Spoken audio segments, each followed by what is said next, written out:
নমস্কার, তোমাদের সবাইকে সানা স্মাইল এডুকেশন সেন্টারে স্বাগত জানিয়ে আজকের ক্লাসটি শুরু করছি। আজকে তোমাদের সঙ্গে আলোচনা করব তোমরা যারা ষষ্ঠ শ্রেণীর দ্বিতীয় পর্যায়ক্রমিক মূল্যায়ন পরীক্ষা দেবে তোমাদের জন্য রায় মার্টিন প্রশ্ন বিচিত্র থেকে আজকে সমাধান করব ষষ্ঠ শ্রেণীর পরিবেশ ও বিজ্ঞান বিষয়ে মডেল নম্বর 1, অর্থাৎ 1 নম্বর স্কুলে যে সমস্ত ছোট ও বড় প্রশ্ন আছে তার সমস্ত প্রশ্নের উত্তরের সমাধান করে দেখাবো। চলো তার আগে তোমাদের সিলেবাসটা একটু দেখিয়ে দিই। দেখো তোমাদের সেকেন্ড ইউনিট টেস্ট এবার 25-এর পরিবর্তে 50-এ হবে। এবার দেখো কোন কোন অধ্যায় থেকে কত নম্বর থাকবে একটু তোমরা দেখে নাও। কোন কোন অধ্যায়গুলো থাকবে সেকেন্ড ইউনিট টেস্টে এগুলো একটু দেখে নাও। চলো এবার আমরা মূল বিষয়ে যাই। দেখো প্রথমেই আছে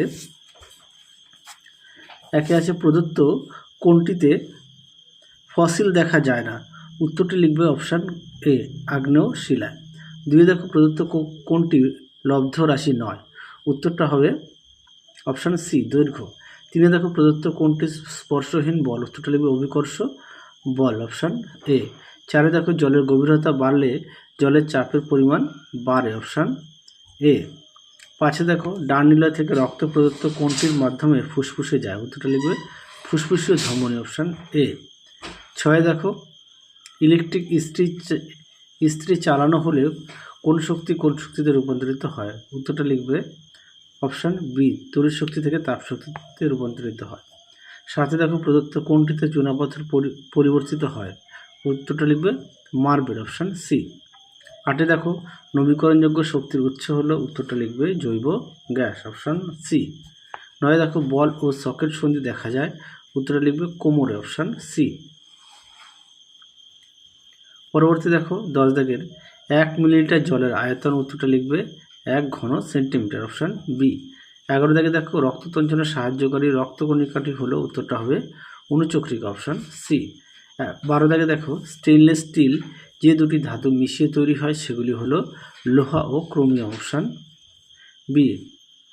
13 দাগে দেখো এসআইতে বলের একক হলো। উত্তরটা লিখবে নিউটন, অপশান বি।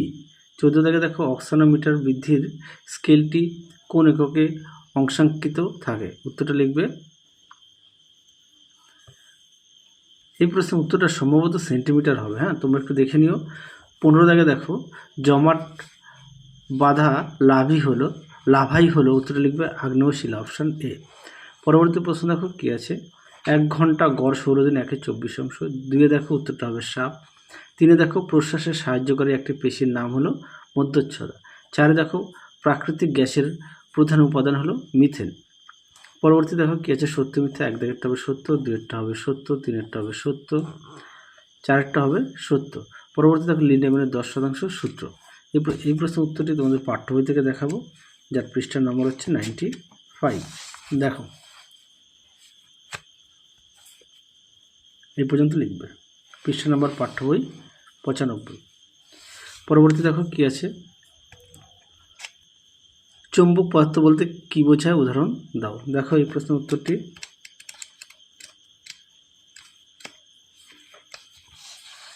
দেখো চৌম্বক পদার্থ তোমরা এখান থেকে এই পর্যন্ত লিখবে। উদাহরণ দেবে লোহা, নিকেল, কোবাল্ট ইত্যাদি। পৃষ্ঠা নম্বর হচ্ছে 83। পরবর্তী প্রশ্ন দেখো কি আছে। পরবর্তী প্রশ্ন আছে 3-এর 1 লোহা ও তামার একটি করে আকরিকের নাম লেখো। আচ্ছা, লোহার লিখবে হচ্ছে হেপাটাইট আর তামার লিখবে হচ্ছে কপার গ্লান্স। হ্যাঁ, কপার গ্লান্স গয়লা একা দন্তা 900। পরে দেখো ব্রোঞ্জ কোন ধাতুর সংকর ধাতু, তামা ও টিন। পরে দেখো এলপিজি ও সিএনজি গ্যাসের পার্থক্য। দেখো এই প্রশ্নের উত্তরটি তোমাদের রায় মার্টিন সহায়িকা থেকে দেখাই। দেখো দেখে নাও। অবশ্যই বিষয়গুলো দেওয়া আছে। দেখো উপাদান আর ব্যবহার দেখে নাও, তোমরা অবশ্যই পড়ে নিয়ে লিখবে। পরবর্তী প্রশ্ন দেখো কি আছে। 3 দাগের পিউমিস পাথরের ছিদ্র দেখা যায় কেন। দেখো এই প্রশ্নের উত্তরটি তোমরা পেয়ে যাবে পাঠ্য বইতে, পৃষ্ঠা নম্বর হচ্ছে 55।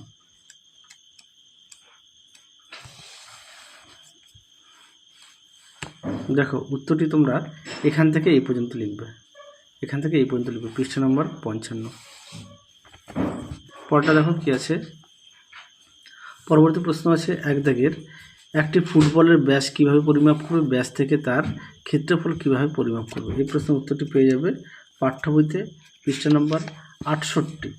দেখো প্রশ্নের উত্তর, তোমরা উত্তরটি ঠিক এখান থেকে এই পর্যন্ত লিখবে, পাঠ্য বইয়ের পৃষ্ঠা নম্বর 68।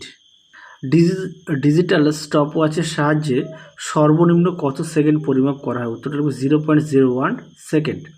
দুইয়ে দেখো ধনুকের সাহায্য তীর ছোড়া হলো, এক্ষেত্রে কোন শক্তি কোন শক্তিতে পরিবর্তিত হলো? উত্তরটা লিখবে স্থিতিশক্তি গতিশক্তিতে রূপান্তরিত হলো। পরবর্তী দেখো কী আছে, খাদ্য পিরামিড ও ট্রফিক লেভেল বলতে কী বোঝো? দেখো প্রশ্নের উত্তর দেখে নাও। তোমরা খাদ্য পিরামিডটা এখান থেকে এই পর্যন্ত লিখবে, আর ট্রফিক লেভেলটা লিখবে এখান থেকে এই পর্যন্ত। পৃষ্ঠা নম্বর হচ্ছে 94 পাঠ্য বই। এখানে এই পেজের মধ্যে দুটি উত্তর পেয়ে যাবে। পরবর্তী প্রশ্ন দেখো কী আছে, পরবর্তী প্রশ্ন হচ্ছে 3 দাগের, তোমার একটি খাতার পৃষ্ঠা নাও, হাত দিয়ে খাতার পৃষ্ঠার উপরিতলে জোরে ফু দাও, কী দেখবে ব্যাখ্যা করো? দেখো উত্তর, দেখো প্রশ্নের উত্তরটি তোমাদের রায় মার্টিন সহায়িকা থেকে দেখাচ্ছি, যার পৃষ্ঠা নম্বর 216। দেখো উত্তর সুন্দর করে দেওয়া আছে, তোমরা অবশ্যই পড়ে নিয়ে লিখবে।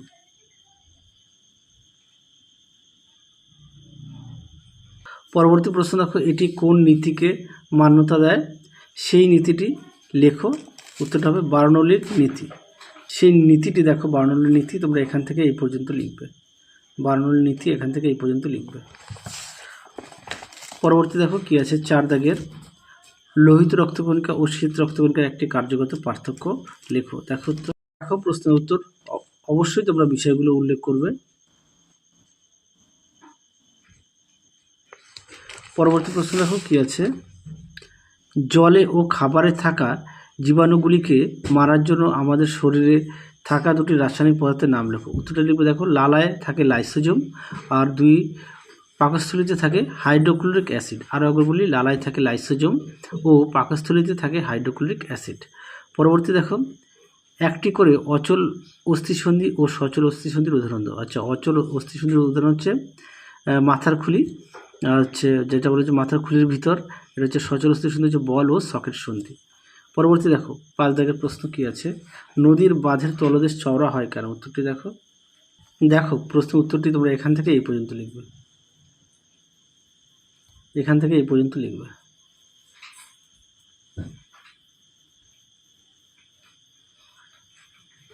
পরবর্তী প্রশ্ন দেখো কী আছে, পরবর্তী প্রশ্ন আছে, একটি ইট লম্বভাবে মাটিতে ফেললে ইটটি মাটির মধ্যে যতটা প্রবেশ করে, ওই ইটটিকে আড়াআড়িভাবে মাটিতে ফেললে সেটি মাটিতে কম প্রবেশ করে কেন? উত্তরটি দেখো, দেখো প্রথমে চিত্রটা একটু দেখে নাও, উত্তরটা তোমরা এখান থেকে এই অবধি লিখবে, এখান থেকে এই পর্যন্ত। পরবর্তী প্রশ্ন দেখো 6 দাগে, ঘর্ষণ বলের একটি অসুবিধা লেখো। উত্তরটি লিখবে, ঘর্ষণের ফলে বস্তুর ক্ষয় হয়। পরবর্তী দেখো, বল প্রয়োগে বস্তুর কী কী পরিবর্তন হয় তার 3টি উদাহরণ দাও। উত্তরটি দেখো, দেখো এখানে বেশ কিছু দেওয়া আছে, তোমরা এখান থেকে পড়ে নিয়ে একটু লিখবে ছোট করে। হ্যাঁ, পরবর্তী দেখো কী আছে, 7 দাগে দেখো, হৃৎপিণ্ডের সাহায্যে কীভাবে বিশুদ্ধ রক্ত সারা শরীরে ছড়িয়ে পড়ে? দেখো এই প্রশ্নের উত্তরটি তোমরা পেয়ে যাবে পাঠ্য বই থেকে, দেখাই পাঠ্য পৃষ্ঠা নম্বর হচ্ছে, তোমরা উত্তরটি লিখবে এখান থেকে। হ্যাঁ, যার পাঠ্য বই পৃষ্ঠা নম্বর হচ্ছে 107 ও 108। দেখো এগুলো সব লিখবে তোমরা, ঠিক আছে, এগুলো লিখবে এই পর্যন্ত লিখবে, পৃষ্ঠা নম্বরটা দেখে নাও 108 পাঠ্য বই। পরবর্তী প্রশ্ন দেখো কী আছে, হৃৎপিণ্ডের সংকোচন মাঝে মাঝে বন্ধ হয়ে গেলে কোন যন্ত্রের সাহায্যে এটিকে সচল রাখা যায়? উত্তরটা লিখবে পেসমেকার। পরবর্তী প্রশ্ন দেখো 8 দাগের, একটি সহজ পরীক্ষার সাহায্যে বুঝিয়ে দাও জলের চাপ গভীরতার উপর নির্ভর করে। আচ্ছা, একটি বস্তুর উপর 25 নিউটন বল 100 বর্গ সেন্টিমিটার ক্ষেত্রফলের উপর প্রয়োগ করা হলো, প্রযুক্ত চাপের মান নির্ণয় করো। আচ্ছা, মান নির্ণয়টা দেখে নাও উত্তরটা, আর এই প্রশ্নের উত্তরটা তোমাদের আমি দেখাই। দেখো প্রশ্নের উত্তর দেখে নাও, 211.6। দেখো তোমরা এই প্রশ্নের উত্তরে এটা লিখতে পারো। হ্যাঁ, এই পরীক্ষাটা আশা করি দেখে নিয়েছো। পরবর্তী দেখো কী আছে, 9 দাগের, কোন যন্ত্রের সাহায্যে বস্তুর ভর মাপা হয়? সাধারণ তুলা যন্ত্র, দৈর্ঘ্য মাপার জন্য কিউবিট বা হাতের তুলনায় মিটার স্কেল বেশি উপযুক্ত বলে মনে করা হয় কেন? দেখো এই প্রশ্নের উত্তরটি তোমরা একটু দেখে নাও। দেখো প্রশ্নের উত্তরটি দেখে নাও, তোমরা অবশ্যই পড়ে নিয়ে লিখবে। পরবর্তী অর্থাৎ শেষ প্রশ্ন দেখো কি আছে, টেন্ডন কি আর হিঞ্জ সন্ধি এবং পিভট সন্ধির মধ্যে পার্থক্য। আচ্ছা, পার্থক্যটা সবার আগে আমি একটু দেখিয়ে দিই। দেখো পার্থক্য, দেখো পার্থক্যটা দেখে নাও। অবশ্যই বিষয়গুলো উল্লেখ করবে, এটা মাথায় রাখবে, বিষয়গুলো কিন্তু উল্লেখ করতেই হবে। যেহেতু তোমরা আস্তে আস্তে উঁচু ক্লাসে উঠছো, বিষয়গুলো কিন্তু লিখতে হবে। আচ্ছা, এবার পরবর্তী কী কোশ্চেনটা ছিল, টেন্ডন কি? দেখো তোমাদের পাঠ্য বই থেকে দেখাই টেন্ডন। দেখো টেন্ডন নামে উত্তরটি এখান থেকে এই পর্যন্ত লিখবে, যার পৃষ্ঠা নম্বর হচ্ছে 121। তাহলে চলো আজকের মতো এখানেই সমাপ্ত করছি, আবার দেখা হবে পরবর্তী ভিডিওতে। তোমরা সবাই সুস্থ থেকো, ভালো থেকো, আজকের মতো টাটা।